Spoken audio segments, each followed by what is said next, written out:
And it wasn't because I was, well, actually, scratch that. It was because I was trying to be liked while also trying to not rock the boat.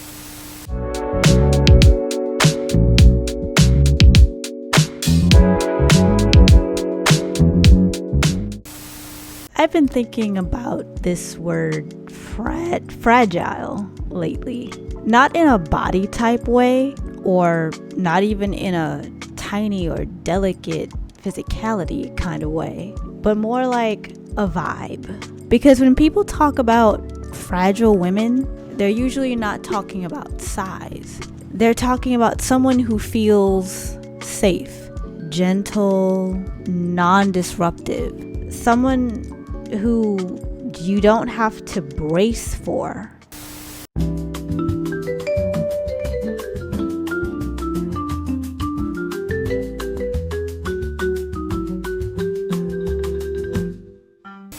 And that's kind of interesting to me. So if you want to know more, keep watching this video. Hey guys, welcome back. It's me, Najah Marie, back with another video. And here on my channel, we delve into the mind, where ambition, art, and identity collide. So grab your tea or your trauma and let's go. And about the whole fragility thing, if you look at movies and television, we've been surrounded by this for forever, millennia. Daisy Buchanan, Marie Antoinette just floating around in all of her pink and silk and luxury, Nina Sayers, Beth Harmon. They're allowed to be intense or emotional or even ambitious, but it all turns inward. It's beautiful, tragic, contained, and no one's really threatened by them. And I don't think that's accidental. That's completely by design here, because fragility culturally isn't about weakness. It's about being manageable or being contained or controlled. You can look, but you can't touch. You can admire her, feel bad for her, even protect her, but you don't have to deal with her agency. So performative femininity is overly submissive, always accommodating others at the expense of yourself, prioritizing your physical appearance over substance, feigning weakness or helplessness in order to attract protection, competing for other women for male attention, being indirect or passive-aggressive or manipulative. So genuine femininity is confident and nurturing, but without the people-pleasing, emotionally expressive, but in a healthy, authentic way, strong without performing fragility, and supportive of other women and not competitive. And this is all rooted in autonomy and self-respect.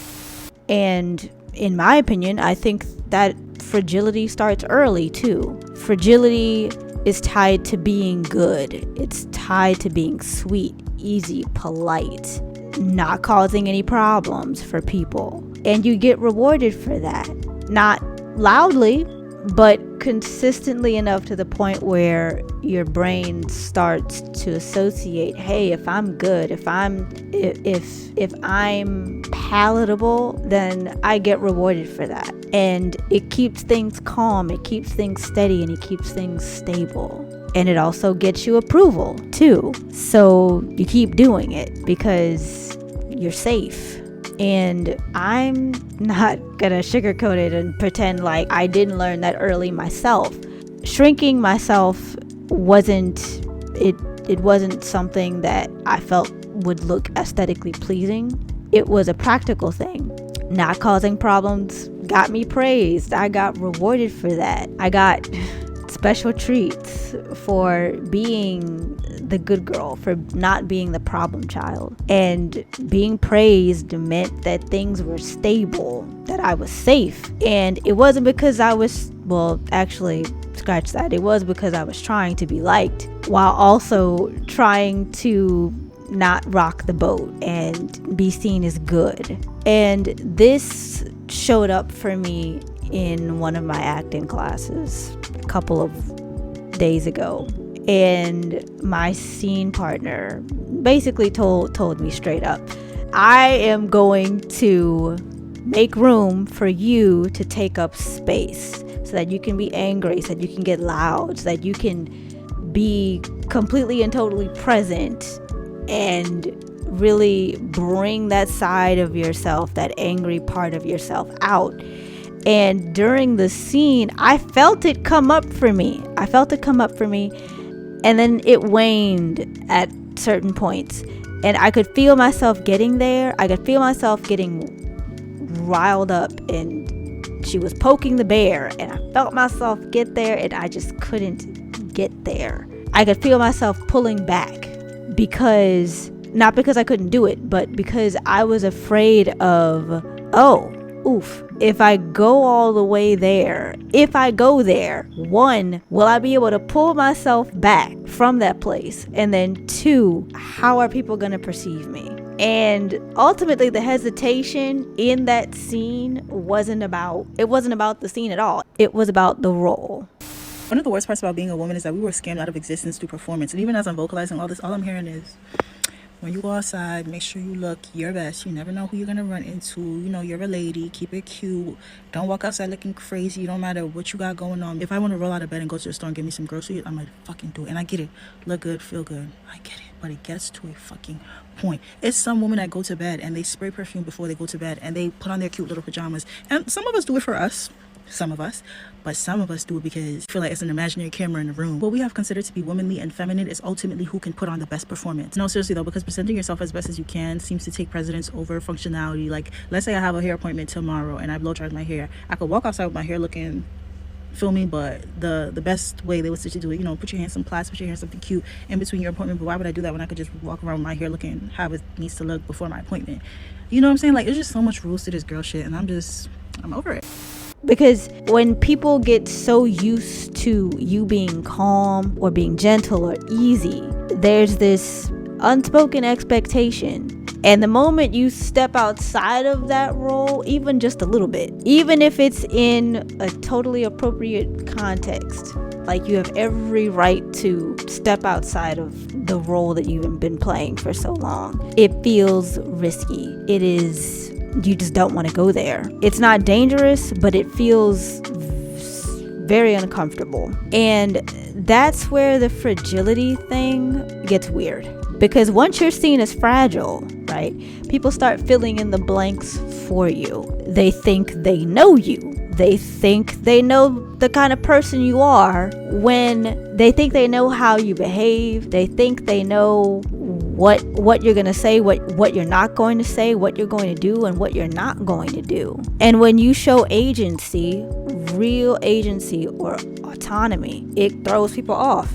They're just looking at you like, huh? Who is this person? I don't know who you are. And sometimes it throws you off too, because you're so used to being in that role that doing anything else it's weird. And I noticed this even in the smaller moments, the quieter moments, watching someone online or even in real life. And I actually get a physical reaction. I feel my body tense up a little bit, and it's not it is out of jealousy. It is out of jealousy because this other person, this person who I'm seeing online or on social media is behaving in a way that I no longer wish to behave as. And my brain in that moment is still cataloging which version of womanhood feels the safest to occupy. Like, can I really be myself today, or do I have to be like quiet Najah? Do I have to be good girl Najah today? What role am I playing today? That's why when I think of the word fragility, I don't see it as something that's empowering. It's being vulnerable without agency. It's pain that's allowed as long as it's pretty, as long as it's in a pretty package tied up with a bow and it's contained. Okay, that's exactly what it is. So fragility isn't inherently feminine. It's just this thing that we see within human culture.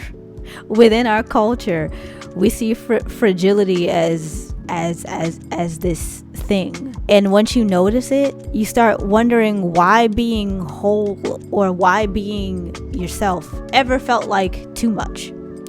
So if you want, we can keep going from here into the other roles that women wind up performing without realizing it, or that we've been conditioned to perform. What happens when you start taking up space anyway? This was just something that was on my brain and I just wanted to talk about it. So if you've been liking my content thus far, don't forget to hit that like button, comment, and subscribe below, and hit those post notifications so you get a notification of my posting a video every other Sunday. And I will catch you guys in the next one. Toodles!